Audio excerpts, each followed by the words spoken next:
ರಾಜ್ಯ Congress ಪಾಳ್ಯದಲ್ಲಿ CM DCM ಕುರ್ಚಿ ಕದನ ಜೋರಾಗಿದೆ. ಅನಗತ್ಯ ಹೇಳಿಕೆ ನೀಡೋರಿಗೆ ನೋಟಿಸ್ ಕೊಡಿ ಅಂತ ಪದಾಧಿಕಾರಿಗಳು ಒತ್ತಾಯಿಸಿದ್ರು. ಪದಾಧಿಕಾರಿಗಳಿಗೆ ಉತ್ತರಿಸಿದಂತ ಡಿಕೆ ನೋಟಿಸ್ ನೀಡುವುದಾಗಿ ಖಡಕ್ ಎಚ್ಚರಿಕೆ ನೀಡಿದ್ದಾರೆ.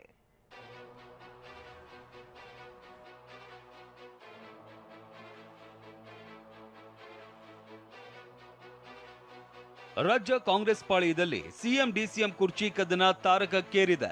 ಈ ಕುರ್ಚಿ ಕದನ ದೆಹಲಿ ಅಂಗಳಕ್ಕೂ ತಲುಪಿದ್ದು, ಮೊನ್ನೆಯಷ್ಟೇ CM Siddaramaiah and team Rahul Gandhi ಭೇಟಿ ಮಾಡಿ ವರದಿ ಕೊಟ್ಟಿತ್ತು. ಒನ್ ಮ್ಯಾನ್ ಒನ್ ಪೋಸ್ಟ್ ಎಂಬ ವಾದ ಮುಂದಿಟ್ಟಿತ್ತು. ಡಿಕೆಶಿ ಕೂಡ ದೆಹಲಿಯಲ್ಲಿ ಖರ್ಗೆ ಅವರನ್ನ ಭೇಟಿಯಾಗಿ ದೂರು ನೀಡಿದ್ರು. ಈ ವೇಳೆ ಬಹಿರಂಗವಾಗಿ ಹೇಳಿಕೆ ನೀಡ್ತಾ ಇದ್ದ ಸಚಿವರ ವಿರುದ್ಧ ಅಸಮಾಧಾನ ಹೊರಹಾಕಿದ್ದ ಖರ್ಗೆ ಡಿಕೆಶಿಗೆ ಅಭಯ ನೀಡಿದ್ರು. ಬಹಿರಂಗವಾಗಿ ಹೇಳಿಕೆ ನೀಡಿದ್ರೆ ಶಿಸ್ತು ಕ್ರಮ, ನೋಟಿಸ್, ಎಚ್ಚರಿಕೆ. ಕೆಪಿಸಿಸಿ ಅಧ್ಯಕ್ಷರ ಬದಲಾವಣೆಗೆ ಪಟ್ಟು ಹಿಡಿದವರಿಗೆ ಡಿಕೆ ಕೌಂಟರ್. ಹೈಕಮಾಂಡ್ನಿಂದ ಅಭಯ ಸಿಕ್ಕ ಬೆನ್ನಲ್ಲೇ ಫುಲ್ ಆಕ್ಟಿವ್ ಆಗಿರುವ ಡಿಕೆ. ಮಧುಕೇಶ್ವರ್ ಹೆಗಡೆ ಜೇನು ಕೃಷಿಯಿಂದ ವರ್ಷಕ್ಕೆ 50 ಲಕ್ಷ ಗಳಿಸ್ತಿದ್ದಾರೆ. ನೀವು ಕೂಡ ಅವರಿಂದ ಕಲಿಬೇಕಾ? ಅವ್ರ ಜೊತೆ ವಿಡಿಯೋ ಕಾಲ್ನಲ್ಲಿ ಮಾತಾಡಬೇಕಾ? ಈಗಲೇ ಫ್ರೀಡಮ್ ಆಪ್ ಡೌನ್ಲೋಡ್ ಮಾಡಿ. ನಿನ್ನೆ ಕೆಪಿಸಿಸಿ ಪದಾಧಿಕಾರಿಗಳ ಸಭೆ ನಡೆಸಿದ್ರು. ಸಭೆ ನೆಪದಲ್ಲೇ ವಿರೋಧಿ ಬಣಕ್ಕೆ ಕೌಂಟರ್ ಕೊಟ್ಟಿದ್ದಾರೆ. ಹೆಚ್ಚುವರಿ ಡಿಸಿಎಂ ಹುದ್ದೆಗಳ ಸೃಷ್ಟಿ, ಕೆಪಿಸಿಸಿ ಅಧ್ಯಕ್ಷರ ಬದಲಾವಣೆಗೆ ಪಟ್ಟು ಹಿಡಿದವರಿಗೆ ಖಡಕ್ ಸಂದೇಶ ರವಾನಿಸಿದ್ದಾರೆ. ಈ ವಿಚಾರವಾಗಿ ಬಹಿರಂಗ ಹೇಳಿಕೆ ನೀಡಿದ್ರೆ ಶಿಸ್ತು ಕ್ರಮ ಮತ್ತು ಶೋಕಾಸ್ ನೋಟಿಸ್ ನೀಡುವ ಎಚ್ಚರಿಕೆ ಕೊಟ್ಟಿದ್ದಾರೆ. ಹಾಗಿದ್ರೆ ನಿನ್ನೆಯ ಸಭೆಯಲ್ಲಿ ಡಿಕೆಶಿ ಕೊಟ್ಟ ವಾರ್ನಿಂಗ್ ಏನು ಅನ್ನೋದನ್ನ ಡೀಟೇಲ್ ಆಗಿ ನೋಡೋದಾದ್ರೆ, ಯಾರೋ ಒಂದಿಬ್ಬರು ನನ್ನನ್ನ ಬಗ್ಗಿಸಬಹುದು ಅಂದುಕೊಂಡಿದ್ದಾರೆ. ಆದ್ರೆ ಎಐಸಿಸಿ ನಾಯಕರು ಎಲ್ಲ ಬೆಳವಣಿಗೆಗಳನ್ನ ನೋಡ್ತಾ ಇದ್ದಾರೆ ಅಂತ ಡಿಕೆ ಹೇಳಿದ್ದಾರೆ. ಶಿಸ್ತಿನ ವಿಚಾರದಲ್ಲಿ ಯಾವುದೇ ಕಾಂಪ್ರಮೈಸ್ ಕೂಡ ಇಲ್ಲ. ಪಕ್ಷದ ಪದಾಧಿಕಾರಿಗಳು ಕೂಡ ಯಾವ ಕಾರಣಕ್ಕೂ ಶಿಸ್ತು ಮೀರಬಾರದು, ಯಾರು ಬಹಿರಂಗ ಹೇಳಿಕೆಗಳನ್ನ ನೀಡಬಾರದು ಅಂತ ಪದಾಧಿಕಾರಿಗಳ ಸಭೆಯಲ್ಲಿ ಡಿಕೆ ಶಿವಕುಮಾರ್ ಎಚ್ಚರಿಸಿದ್ದಾರೆ. ಸಭೆ ಬಳಿಕ ಸುದ್ದಿಗೋಷ್ಠಿ ನಡೆಸಿ ಮಾತನಾಡಿದ ಡಿಕೆ ಶಿವಕುಮಾರ್, ಕಾಲವೇ ಎಲ್ಲವನ್ನ ನಿರ್ಣಯಿಸುತ್ತೆ.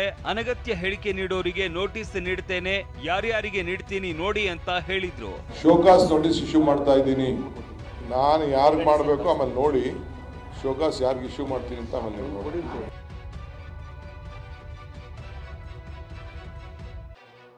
ವಾರ್ನಿಂಗಿಗೂ ಜಗ್ಗದ ನಾಯಕರು, ಮತ್ತೆ ಬಹಿರಂಗ ಹೇಳಿಕೆ ನೀಡದಂತೆ ಡಿಕೆಶಿ ಎಚ್ಚರಿಕೆ ಕೊಟ್ರು. ಖುದ್ದು ಸಿಎಂ ಸಿದ್ದರಾಮಯ್ಯ ಅವರೇ ಹೈಕಮಾಂಡ್ ನಿರ್ಧಾರ ಪಾಲಿಸ್ತೀವಿ ಅಂತ ಹೇಳಿದ್ರು. ಸಚಿವರು ಶಾಸಕರು ಮಾತ್ರ ಜಗ್ಗುತ್ತಿಲ್ಲ. It is not a matter to be discussed in public. Whatever decision High Command takes, we will go by the decision of the High Command. I don't have to comment on what Swamiji says. Command. Whatever High Command takes a decision, we will go by it. DKShi ಪರ ಮತ್ತೆ bat ಬೀಸಿರುವ ಚನ್ನಗಿರಿ ಶಾಸಕ Shivaganga Basavaraj, DCM DK CM ಆಗಿ ಆಗ್ತಾರೆ ಅಂತ ಪುನರ್ ಉಚ್ಚರಿಸಿದ್ದಾರೆ. ಇದಕ್ಕೆ counter ಕೊಟ್ಟಿರುವ ಶಾಸಕ ಬಸವರಾಜ ರಾಯರೆಡ್ಡಿ, 4 ವರ್ಷ ಸಿಎಂ ಬದಲಾವಣೆ ಪ್ರಶ್ನೆನೇ ಇಲ್ಲ ಅಂತ ಗುಡುಗಿದ್ದಾರೆ. ಮುಖ್ಯಮಂತ್ರಿ ಸಿದ್ದರಾಮಯ್ಯ ಸಾಹೇಬರು ಇದ್ದಾರೆ, ತದನಂತರ ಡಿಕೆ ಶಿವಕುಮಾರ್ ಸಾಹೇಬರು ಒಂದೇ ವರ್ಷ ಹಾಗೆ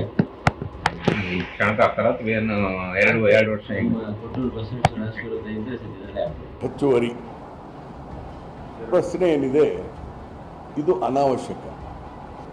ಈ ಮುಖ್ಯಮಂತ್ರಿಗಳು ಸ್ಥಾನ ಬಿಟ್ಕೊಡಿ ಅಂತ ಹೇಳಿ ಒಕ್ಕಲಿಗರ ಚಂದ್ರಶೇಖರ ಮಹಾಸ್ವಾಮಿಗಳು ಏನು ಹೇಳಿದ್ದಾರೆ ಅದು ಸರಿಯಲ್ಲ. ಸ್ವಾಮಿಗಳಾದಂಥವರು ನೀವು ಮುಖ್ಯಮಂತ್ರಿ ಸ್ಥಾನ ಬಿಟ್ಕೊಡಿ, ಯಾರ್ರೀ ಅವರು? ಏನವರು ಶಾಸಕಾಂಗ ಪಕ್ಷದ ಸದಸ್ಯರ, ಏನು ಪಕ್ಷದ ವರಿಷ್ಠ ಮಂಡಳಿಯ?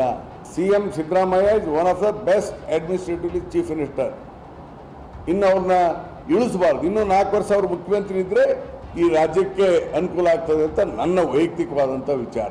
ಬೆಳಗಾವಿಯಲ್ಲಿ ಮಾತನಾಡಿದ ಸಚಿವ ಸತೀಶ್ ಜಾರಕಿಹೊಳಿ, ಹೆಚ್ಚುವರಿ ಡಿಸಿಎಂ ಬಗ್ಗೆ ಪಕ್ಷದಲ್ಲಿ ಚರ್ಚೆ ಆಗಬೇಕು ಅಂತ ಹೇಳಿದ್ರೆ ಸಚಿವ ಪ್ರಿಯಾಂಕ್ ಖರ್ಗೆ ಬೀದಿಯಲ್ಲಿ ಜಗಳ ಆಡೋದಲ್ಲ ಅಂತ ಸಿಎಂ ಸಿದ್ದರಾಮಯ್ಯ ಬಣದ ನಾಯಕರಿಗೆ ಟಾಂಗ್ ಕೊಟ್ಟಿದ್ದಾರೆ. ವೇದಿಕೆಯಲ್ಲಿ ಒಂದ್ಸರಿ ಅದಕ್ಕೆ ಚರ್ಚೆ ಆಗಬೇಕು, ಮಾಡೋದಾ ಇಲ್ಲ ಅನ್ನೋದು ಒಂದು ಡಿಸಿಷನ್ ತಗೋಬೇಕು. ಸುಮ್ಮನೆ ನಾವು ಡೈಲಿ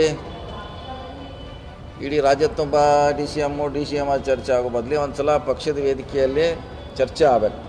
ಮಾಡಿದಾರ ಎಸ್ ಇಲ್ಲ ಮ್ಯಾಟ್ರ್ ಕ್ಲೋಸ್ ಅಂತ ಹೇಳಿದ್ರೆ ಅಲ್ಲಿ ಕ್ಲೋಸ್ ಆಗಬೇಕು. ಅಲ್ಲಿ ಹೈಕಮಾಂಡ್ ಇದೆ, ನಮ್ಮ CLP ನಾಯಕರಿದ್ದಾರೆ, PCC ಅಧ್ಯಕ್ಷರಿದ್ದಾರೆ, ಅಲ್ಲಿ ಹೋಗಿ ಹೇಳ್ಕೊಂಡ್ರೆ ಒಳ್ಳೆಯದು. ಜನರು ನಮಗೆ 136 ಸೀಟ್ ಕೊಟ್ಟಿರೋದು ಕೆಲಸ ಮಾಡೋಕ್ಕೆ, ಬೀದಿನಲ್ಲಿ ಬಂದು ಜಗಳ ಆಡೋಕ್ಕಲ್ಲ. ಕಾಂಗ್ರೆಸ್ ಮನೆಯೊಳಗಿನ ಕಿಚ್ಚು ವಿಪಕ್ಷ ನಾಯಕರಿಗೆ ಬ್ರಹ್ಮಾಸ್ತ್ರ ಸಿಕ್ಕಂತಾಗಿದೆ. ನಮ್ಮ ಜಾತಿ ಮುಖ್ಯ ಅಲ್ಲ, ವೀರಶೈವ ಲಿಂಗಾಯತರಾಗಬೇಕಂತ ಒಬ್ಬರು ವಾಲ್ಮೀಕಿ ಸ್ವಾಮಿಗಳು ವಾಲ್ಮೀಕಿ ಆಗ್ಬೇಕತ್ತಾರ, ಒಕ್ಕಲಿಗೆ ಸ್ವಾಮಿಗಳು ಒಕ್ಕಲಿಗೆ ಆಗ್ಬೇಕತ್ತಾರ, ಅಲ್ಲಿಂದ ಯಾರು ಅವ್ರು ಆರ್ಯ ಸ್ವಾಮಿಗಳು ಆರ್ಯ ಆಗತ್ತಾರ. ಇದೇನೋ ಇದನ್ನು ವ್ಯಾಪಾರ ಏನ್ರದು? ಇಡೀ ಎಲ್ಲ ಜನಾಂಗದವ್ರು ಓಟ್ ಹಾಕಿದಾಗ ಒಬ್ಬ MLA, ಈಗ ನಾ MLA ಆಗೀನಿ ಅಂದ್ರೆ ಬಿಜಾಪುರದಾಗಿದ್ದೀನಿ, ಎಲ್ಲ ಹಿಂದೂಗಳು ಓಟ್ ಹಾಕ್ಯಾರದು ನಾನು MLA ಆಗೀನಿ, ಬರೀ ಲಿಂಗಾಯತರ ಹಾಕ್ಯಾರ ನಾನು? ಹಂಗೆ ಇರೋದಿಲ್ಲ. ಇವ್ರ ಬಾಯಾಗ ಬರಬಾರ್ದು. ಮಠಾಧೀಶರು ನಾ ಇಷ್ಟೇ ವಿನಂತಿ ಮಾಡ್ಕೊತೀನಿ, ನಿಮ್ಮ ಕೆಲಸ ನೀವು ಮಾಡಿರಿ, ನಮ್ಮ ಕೆಲಸ ನಮ್ಮ ಪಾರ್ಟಿಯವ್ರು ಮಾಡೋರು ಅದಾರ. ಕಾಂಗ್ರೆಸ್ಸಿನ ನಾಯಕರು ಎಷ್ಟರ ಮಟ್ಟಿಗೆ ಜಾತಿವಾದಿಗಳು ಅಂತ